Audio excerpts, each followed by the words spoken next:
Servir Dieu est une grâce, un honneur. De Moïse à Jésus, en passant par les prophètes de l'Ancien Testament, l'expression serviteur de Dieu est un titre d'honneur. Honor onus, disent les latins. L'honneur est un poids. Servir Dieu est un acte noble. Mon serviteur, celui qu'il appelle à collaborer à son dessein. Isaïe chapitre 49, verset 3. Et Jésus dira, celui qui me sert, mon Père l'honorera. Frères et sœurs, amis internautes, servir Dieu est un cadeau inouï.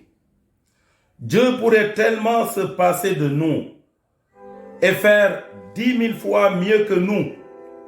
Ça, il faut se le dire. Dieu pourrait vraiment se passer de nous. Il n'a pas besoin de nous.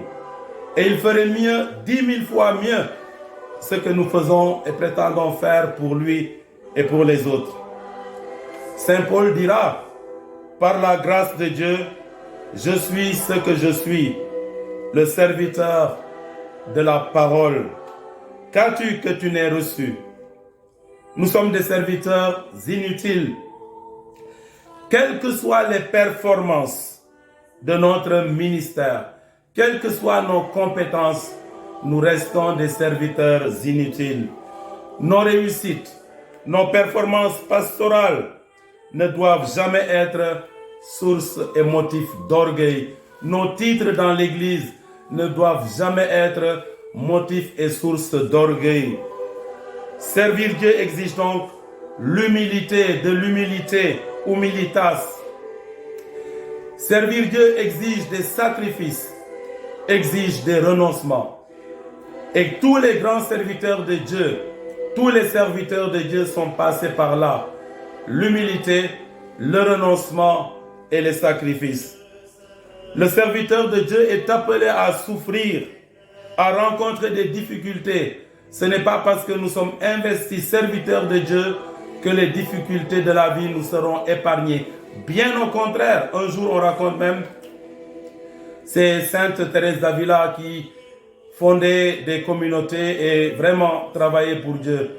Un jour, elle était en charrette et la charrette est tombée du pont dans la rivière. Et elle s'est plaint à Dieu. Seigneur, je suis à ton service et tu me fais cela. Tu me fais subir cet accident. Et après, elle s'est ravisée, elle a compris. Servir Dieu, eh bien, cela s'accompagne de pas mal de problèmes. Regardez le prophète Élie. Dieu aurait pu le délivrer de la colère de la reine de Jézabel qui s'est mis à le poursuivre pour le tuer.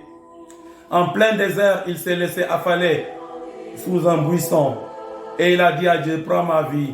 Pourtant, Dieu aurait pu lui donner un ange et le transporter sur le mont Horeb. Mais il l'a laissé marcher. Il lui a seulement donné de l'eau et du pain. Prends et mange. Bois et mange.